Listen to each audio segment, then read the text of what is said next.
Hello everyone, my name is Amy Southworth and this evening I will be presenting my proposal to the airline database. The need for airlines to provide a comfortable travel experience for all passengers, especially those with handicap needs and other types of health concerns, is essential.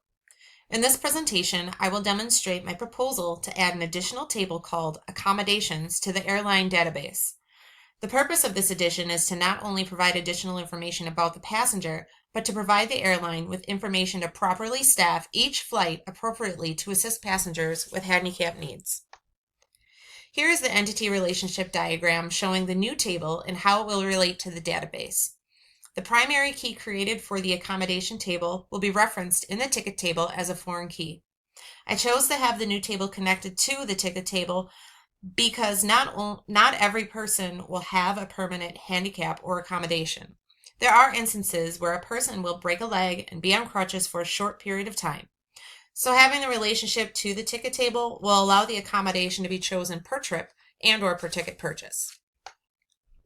Using SQL Server Management Studio, I created the new table and inserted corresponding data to support the new addition to the database. I first began with the create statement to build the new table. I identified the data types and used an identity seed for the ID column to generate sequential values for the new records. The 1610 increment will be the internal value to generate the next value in the sequence.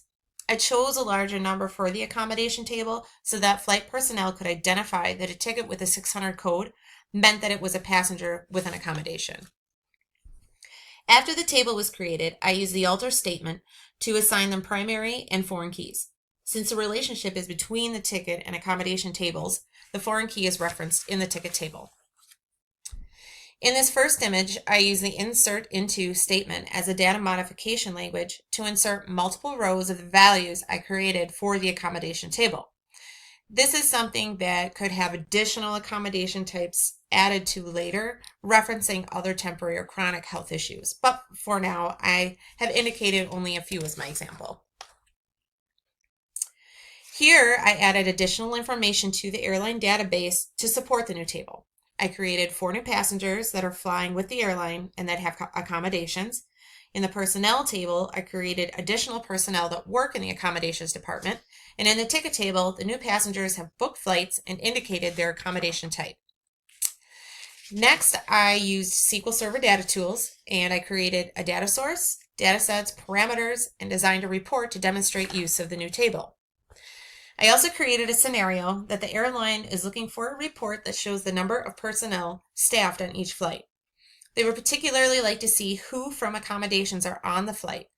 This report also needs to show the passenger's name and other ticket information and whether or not they have an accommodation on that flight.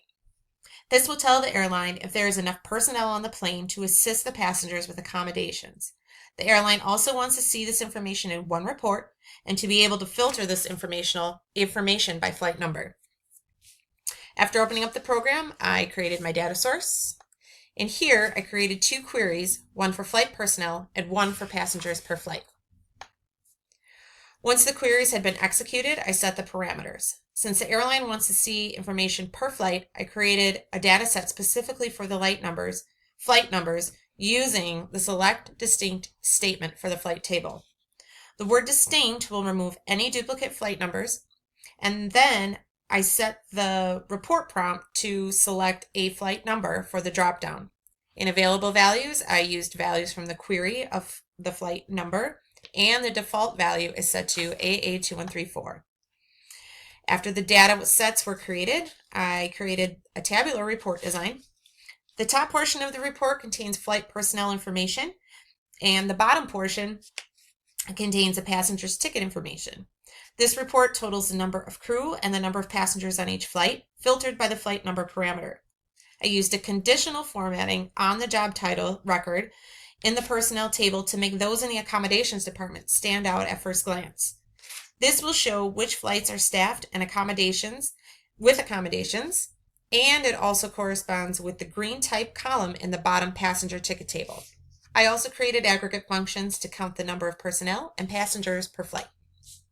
Next, you will see the final product.